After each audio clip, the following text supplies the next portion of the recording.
Welcome to the Dovetail Games Fishing Academy. It's a beautiful day here at the water's edge of the observatory lake. There's a slight breeze blowing across the water, and the conditions are perfect to learn the key skills you'll need to successfully catch fish no matter where you're fishing. In this first lesson, I'm going to take you through the basics of Dovetail Games fishing. Later, we'll talk about targeting the right location, using different rigs and baits, and the tactics you can employ to set yourself up for a perfect session.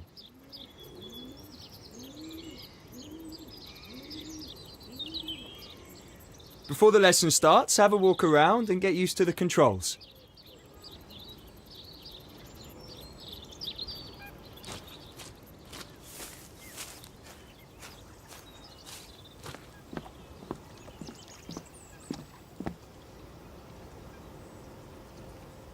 Well, it looks like you got the hang of it, which is good. Otherwise, it would have been a long day.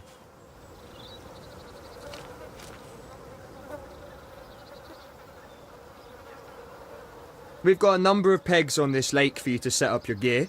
You should be able to spot a peg by looking for a sign like this. For now, let's claim this peg and get your gear ready for fishing.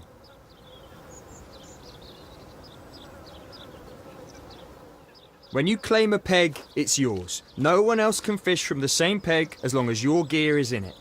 Bear in mind though, if you walk too far away and leave your peg unattended, we'll remove your equipment and allow someone else to claim it.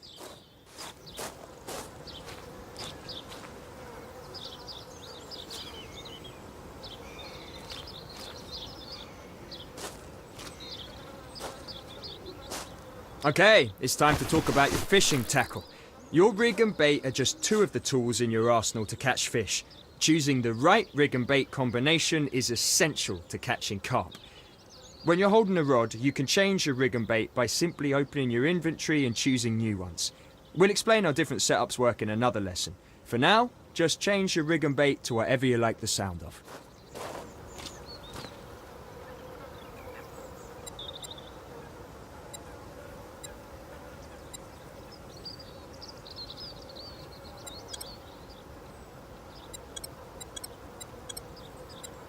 Close your inventory when you're happy with the tackle options you've chosen. Right, you've claimed your peg and you've got your end tackle set up. Next, I'm going to talk you through how you cast in Dovetail Games fishing. Start off by walking up to the front of the peg. When you're near the edge of the water, you should be able to open the bail arm, hold the line, and get into a casting position. With the line held, you want to pull the rod back until the lead is behind you. But remember, keep the line held or the bait will drop.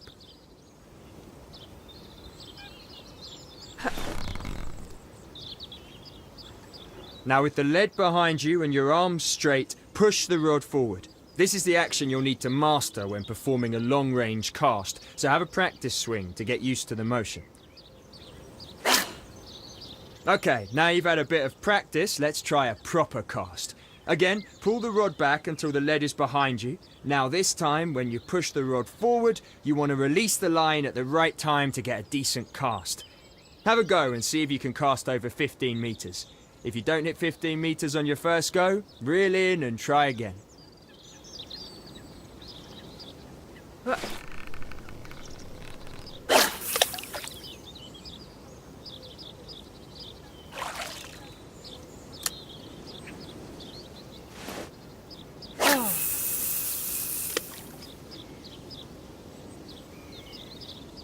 You can gauge the bed type by feeling the vibration through the rod when the bait hits the lake bed.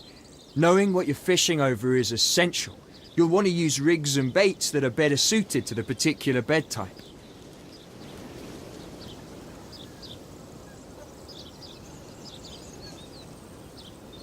Unfortunately, the fish aren't biting at the moment, so let's reel it in and call it a day.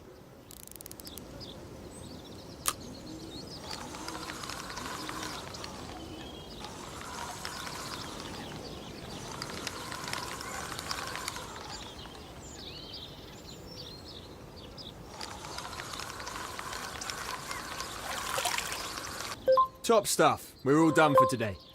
In this lesson, we've shown you how to claim a peg, perform an overarm cast, and how to reel in your line. And since you've been such a good student, I'm going to give you some tackle points. You can use these to unlock new gear in the tackle shop, which you'll find on the main menu. On top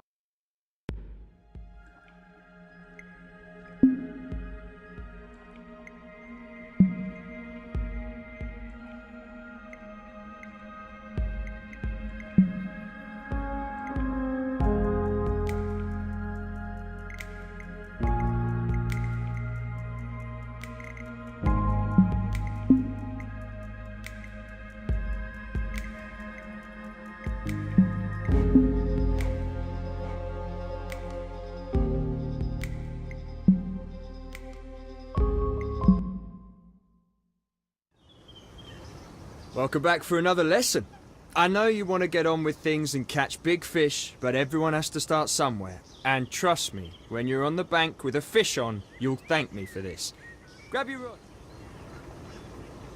Just like before, head for a peg and unload your gear.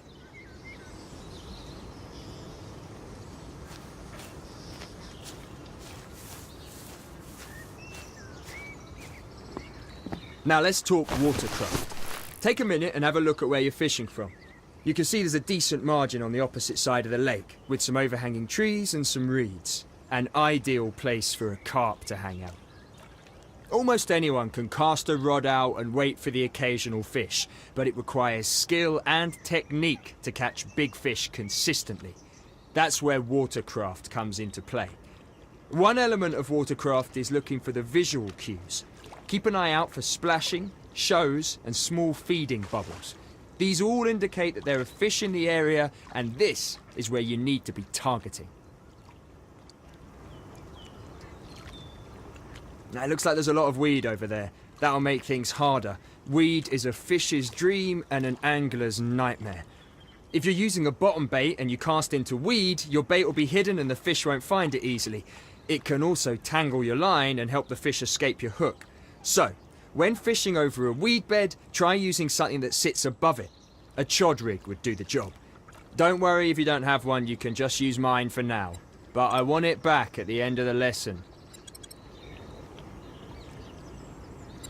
When you're ready, cast out to the weeds on the far bank. Don't worry if you don't hit them first time, just reel in and try again.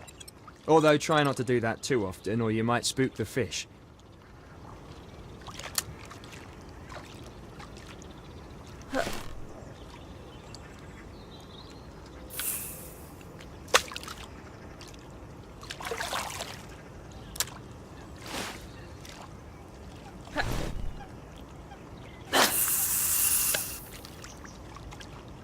Result! I'm gonna get a bit technical with you now, so pay attention. Your line is attached to a reel on your rod, and all reels are fitted with an adjustable drag system.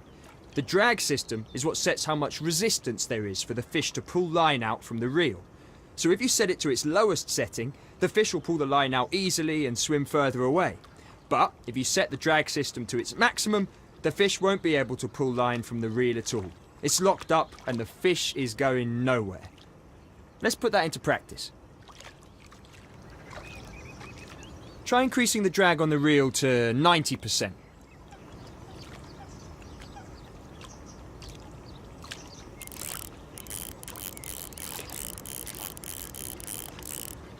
Okay, if you had a fish on, it would find it difficult to pull line out from your reel.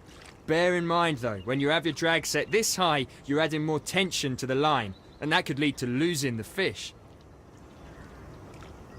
To monitor your tension, take a look at your drag system. When you have a fish on, you'll be able to see how much tension there is on the line by checking the tension gauge. Blue shows you when the tension is low, and red shows you when the tension is high. The two indicators at each end are there to show you when you're in real danger of losing the fish. You don't want to be in here, so adjust your tensions accordingly to get out of the danger zone. With that in mind, let's lower your drag to something a little easier on the fish, something like 30%. When the drag is set this low, the fish will be allowed to take the line with a little bit of resistance, but it shouldn't be enough to lose the fish. The trade-off with setting the drag too low is that the fish can easily take the line and head for things that could snag it. You really want to keep the fish away from reeds on the bank and weed beds. If the fish makes it to those spots, then it might... Now, if you're lucky enough to have a fish on and you're reeling it in, my advice is to keep an eye on the fish's movements and what's around it. Constantly check the tension to make sure you have enough to reel in the fish, but not too much that it escapes. Think you're ready to take on a fish? You've got a bite! Time to see if you've been paying attention. Start off by reeling in to tighten the line and help set the hook. But keep an eye on the tension. If you lose this fish, you'll owe me a new chod rig. Now stop reeling for a second. You don't want to add too much tension to the line. You can pull the fish in by literally pulling the rod back and then reeling in the slack line. Try it.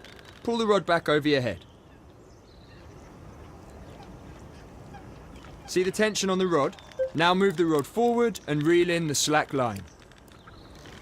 Careful now. When there's too little tension on the line, there's a chance of the fish escaping by throwing the hook. But when there's too much tension, well, you can pretty much guess what's going to happen.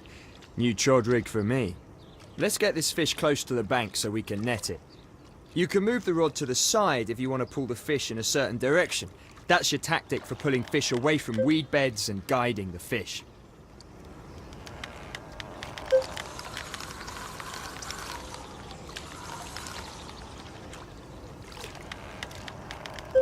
Quality stuff. You're almost ready to net this fish. Just reel it in a little closer. Don't forget to pull the rod back and reel in the slack line to bring the fish in properly. Here we go, make or break time. It's time to net the fish. Start off. Check it out. You've caught yourself a beautiful common carp. You've also bagged yourself some experience and tackle points. Let's get this little fella back in the water and we'll call it a day.